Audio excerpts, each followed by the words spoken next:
আজকে সকাল থেকে মনটা খুবই খারাপ ছিল।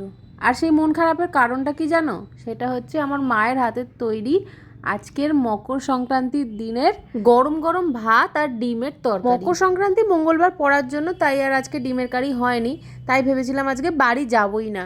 তারপরে বাবা আমার ছাদ থেকে এমনভাবে ডাকতে শুরু করলো, আর না গিয়ে সত্যি থাকতে পারলাম না। এরকমভাবে নাচতে নাচতে আমাকে ডাকছিল, তোমরা তো দেখতেই পেলে।